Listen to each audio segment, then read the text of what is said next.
Hi, my name is Donna DiLoretto-Brennan. I am an author and a speaker.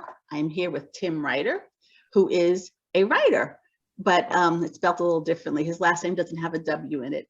But he is an author and a speaker with over 25 years of experience as a writing professional.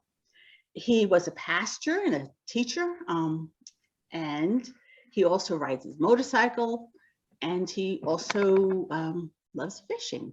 So he has a lot of time communicating with people. He knows how to connect with people on very, very many levels, which helps him a lot with his writing. And Tim will be presenting a 2.5-hour learning lab at the Colorado Christian Writers Conference this year. It's going to be virtual again this year. You'll have plenty of time afterwards to listen to the recordings so you can have the benefit of his wisdom over and over again until the recordings are no longer available. And he is also an acquisitions editor for a new publishing company called Raven Croaks Publishing, and he will be at the conference taking pitches.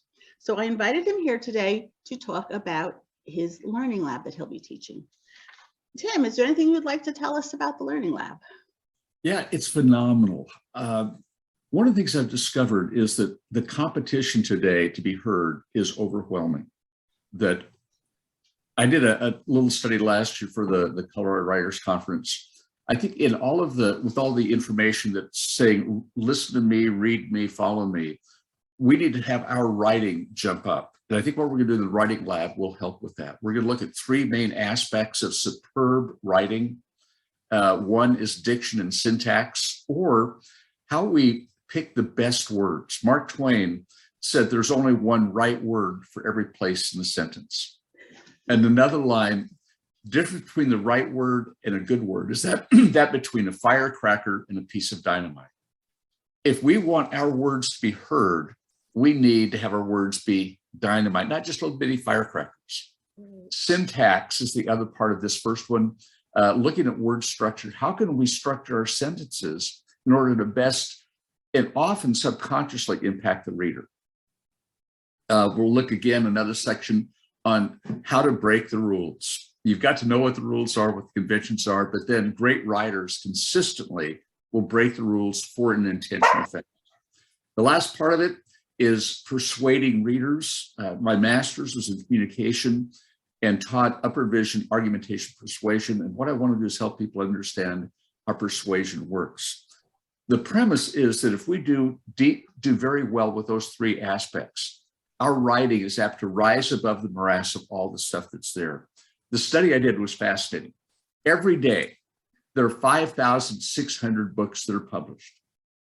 That works out to be about 1.6 million new books every year. And if the lifespan of a book, say, is 5 years, we're looking at, gosh, what's that, about 8 million books that we're competing with?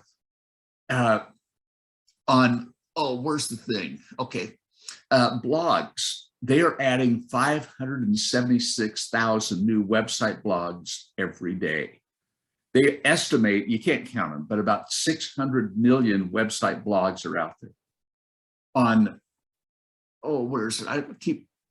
If you do science stuff, and one of the people in my last conference, that was her career, 1.8 million science articles every year. And then on BuzzFeed, for instance, they did 6,375 stories last April.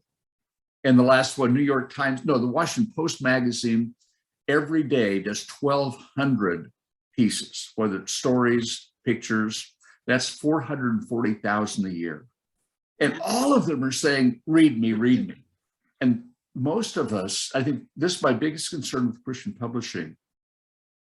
Too often, everybody wants to get published, but they're hesitant to do the hard work to develop their craft. And I applaud those who are going to the Writers Conference. I was impressed, especially last year, with the caliber of writers at the Colorado Conference. We did online in August. I just did the West Coast Christian Writers Conference in the San Francisco Bay Area online again. And we've got some very fine writers, but we've got some that really need a lot of work. So my goal is to help people learn how to write more effectively so they can rise above all the information that says, read me, and that their piece will be one of the ones that get read. That is so interesting, because you know, I get so much just email like pointing me to different things, and I just like delete, delete, delete. Who has time to read all that?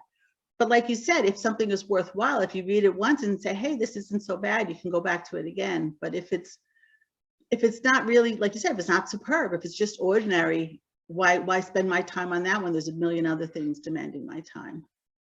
We talked before about some of the self-published books, and from what I've been told by a lot of industry professionals, the average sales history of a self-pub book is less than 100 books.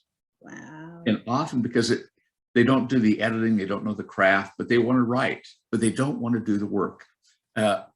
Last night, my wife and I were at a restaurant and talked to a guy at a neighboring table. He was starting off as a nurse and wanted to be a doctor. And then he learned how you had to be a doctor. You had to learn how one drug you prescribed might interact with all the others. And he gave up, and now he's a janitor at the school system because he didn't want to put the work in. I don't want to have a doctor that says, well, I think I want a doctor, so he be a doctor, so he hangs up a shingle and gets a scalpel and says, yeah, I'll work on you. You know, we expect professionalism from professionals, whether they're medical doctors or writers. I think too often the benefit of self-pubbing is anybody can write, and the disadvantage is anybody can write. That's true. That's true.